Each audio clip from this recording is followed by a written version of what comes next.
Bonjour à tous, dans cette vidéo nous allons essayer d'exprimer la transformée en Z d'une séquence échelon. Donc ce n'est pas une séquence échelon unitaire, puisque la valeur de l'échelon n'est pas égale à 1 mais égale à 5.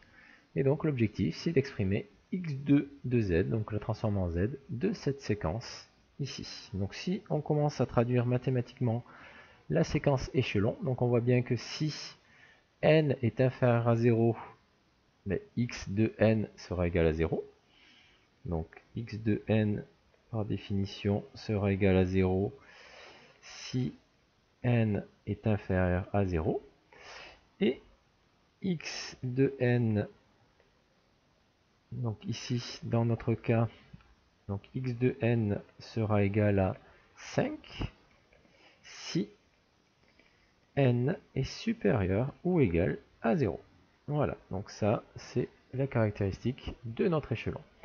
Donc pour traduire mathématiquement sous forme de transformée en Z ceci, donc nous allons appliquer la formule, donc la transformée en Z par définition de la séquence x de n, que l'on peut noter aussi grand X2 de Z, va être égale, donc par définition, à la somme pour n égale 0 jusqu'à n égale l'infini de x de n fois z puissance moins n. Donc si on remplace donc x de z, donc x2 de z, donc si on remplace n par 1 ou enfin par 0, donc nous aurons x de 0 fois z puissance moins 0, plus si n égale 1, donc c'est x de 1 fois z puissance moins 1, plus si n égale 2, x de 2 fois z puissance moins 2, etc. Voilà, donc au niveau des valeurs, donc x de n vaut 0 si n est inférieur à 0, x de n vaut 5 si n est supérieur ou égal à 0. Donc nous aurons x de 0 qui sera égal à 5, x de 1 qui sera également à 5, et etc. Voilà, donc si on traduit tout ça, donc en mettant le 5 en facteur, puisque le 5 apparaît partout, donc nous aurons 5. Donc facteur donc de z puissance moins 0, donc z puissance moins 0, c'est 1 sur z puissance 0, donc c'est égal à 1, plus donc z puissance moins 1, plus z puissance moins 2, etc.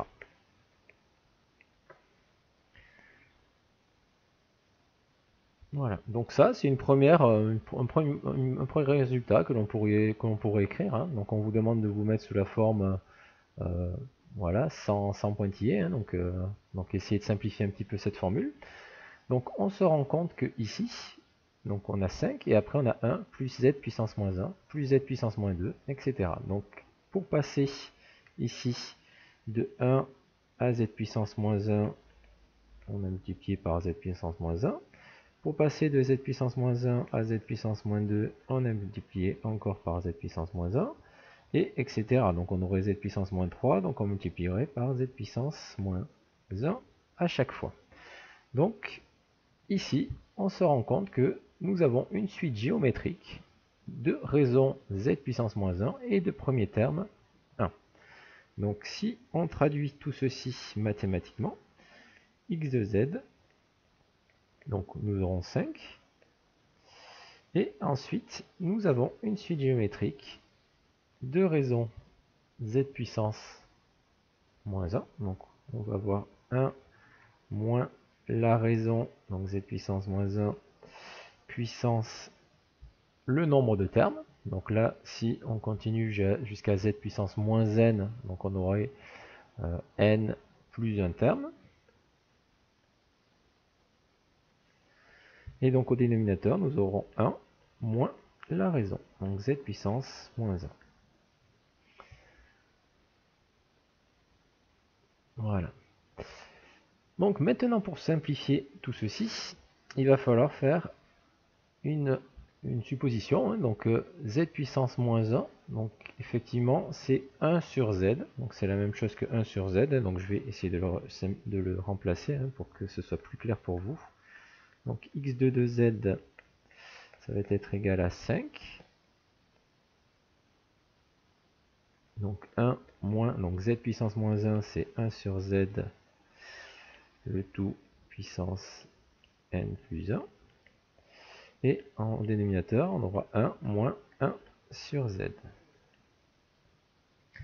Voilà. Donc ici, ce terme, si z est inférieur à 1, ben, on va avoir, donc si z égale 1, on aura 1 moins 1, donc on aura quelque chose qui vaudra 0. Si z est strictement inférieur à 1, ici on aura 1 divisé par quelque chose qui vaut par exemple 0,5, donc 2. Donc puissance n plus 1, sachant que n tend vers l'infini, on aura un terme qui va diverger. D'accord? Donc nous allons supposer que z est supérieur. Donc on suppose, donc ça je vais mettre en vert. Donc z, hein, donc module de z, hein, puisque z c'est un nombre complexe, hein, donc z module de z supérieur à 1. Et donc nous allons à ce moment-là obtenir ce terme-là qui va tendre vers 0. D'accord? Si on suppose bien sûr que module de z ou z supérieur à 1. Donc au final, la fonction transfert en z ici, enfin pas la fonction transfert, la transformée en z de x2 n, donc on appelle x2 de z, va être égale à donc 5. Au numérateur, donc il va me rester 1, et au dénominateur, il va me rester 1 moins 1 sur z. Voilà. Donc ça, ce n'est valable que si module de z est supérieur à 1. Voilà. Donc si je veux simplifier tout ceci, je peux très bien en haut et en bas multiplier par z.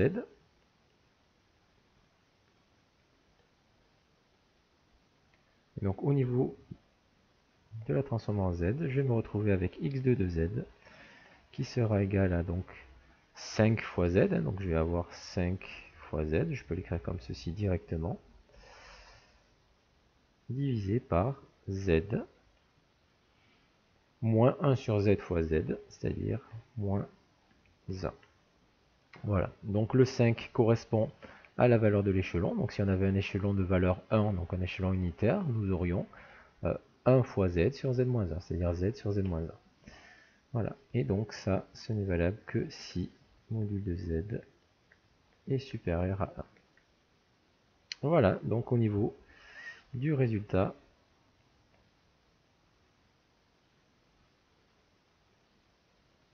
donc la transformée en z de notre échelon de valeur 5. Donc ici, au niveau du logiciel, hein, je vais avoir donc 5 fois z plus donc rien du tout, et donc 1 fois z plus moins 1.